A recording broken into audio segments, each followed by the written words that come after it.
പാർട്ടിക്ക് ഗുണകരമായ തീരുമാനമാണ് ഹൈക്കമാൻഡ് എടുത്തിട്ടുള്ളത്. കേരളത്തിലെ കോൺഗ്രസ് പാർട്ടിയെയും UDFനെയും ശക്തിപ്പെടുത്താൻ ഈ തീരുമാനം ഉപകരിക്കും എന്നാണ് എൻ്റെ വിശ്വാസം.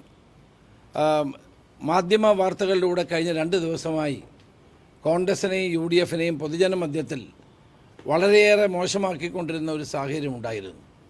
പക്ഷേ അതൊന്നും വസ്തുതയല്ല എന്ന് ഇപ്പോൾ ജനങ്ങൾക്ക് ബോധ്യപ്പെട്ടിരിക്കുന്നു. ഇത് ഒരു കാര്യം സൂചിപ്പിക്കുന്നു, നമ്മുടെ മാധ്യമങ്ങൾ കുറേ കൂടി ഉത്തരവാദിത്തം കാണിക്കണം എന്നുള്ളതാണ് ഇതിലൂടെ പുറത്തു വരുന്ന കാര്യം. കോൺഗ്രസ് പാർട്ടിയിൽ തീരുമാനമെടുക്കുന്നതിന് മുമ്പ് തീരുമാനം ഇന്നതാണ് എന്ന് പറയുന്ന ഈ രീതി ശരിയല്ല എന്നാണ് എനിക്ക് പറയാനുള്ളത്. സാധാരണഗതിയിൽ ഞാൻ മാധ്യമങ്ങളെ വിമർശിക്കുന്ന ഒരാളല്ല. പക്ഷേ കഴിഞ്ഞ 2-3 ദിവസങ്ങളായി കേരളത്തിലെ മാധ്യമങ്ങളിൽ വരുന്ന വാർത്തകൾ കോൺഗ്രസിനെ ദുർബലപ്പെടുത്താൻ വേണ്ടി മനഃപൂർവ്വം ഉണ്ടാക്കിയതാണ് എന്ന് സംശയിക്കേണ്ടി വരും. കോൺഗ്രസ് ഹൈക്കമാൻഡ് എല്ലാവരുമായി സംസാരിച്ച് എടുത്ത ഒരു തീരുമാനമാണ്. ഈ തീരുമാനത്തെ കേരളത്തിലെ കോൺഗ്രസ് പ്രവർത്തകർ സന്തോഷത്തോടെ സ്വാഗതം ചെയ്യും എന്നുള്ള ഉറപ്പെനിക്കുണ്ട്.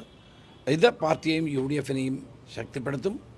കേരളത്തിൽ അടുത്ത ഭരണം UDFനാണ് എന്ന സൂചന നൽകുന്ന പുനഃസംഘടന തന്നെയാണ് ഇവിടെ ഉണ്ടായിട്ടുള്ളത്. അതുകൊണ്ട് എല്ലാ കോൺഗ്രസ് പ്രവർത്തകരും UDF പ്രവർത്തകരും ഒറ്റക്കെട്ടായി നിന്നുകൊണ്ട് ഈ പാർട്ടിയെ ശക്തിപ്പെടുത്താനും UDFനെ വിജയത്തിലേക്ക് എത്തിക്കാനും ശ്രമിക്കും എന്ന കാര്യത്തിൽ എനിക്ക് 2 പക്ഷമില്ല. ഈ സോഷ്യൽ ബാലൻസിംഗ് കൂടെ പരിഗണിച്ചാണോ സണ്ണി തോമസിനെ തന്നെ KPCC പ്രസിഡന്റ് ആക്കിയത്? അല്ല, ഒരു പാർട്ടിയിലൊരു മാറ്റമുണ്ടാകുമ്പോൾ പാർട്ടിക്ക് ഗുണമെന്താണ്, പാർട്ടി പ്രവർത്തകർ എന്താണ് ആഗ്രഹിക്കുന്നത് എന്ന് മനസ്സിലാക്കിക്കൊണ്ട് എടുത്തിട്ടുള്ള ഒരു തീരുമാനമാണ്.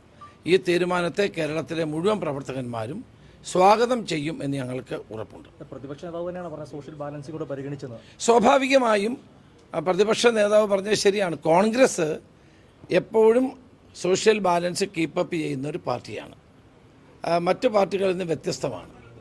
അപ്പോൾ അതുകൊണ്ട് സോഷ്യൽ ബാലൻസ് കൂടി പരിഗണിച്ചുകൊണ്ടാണ്.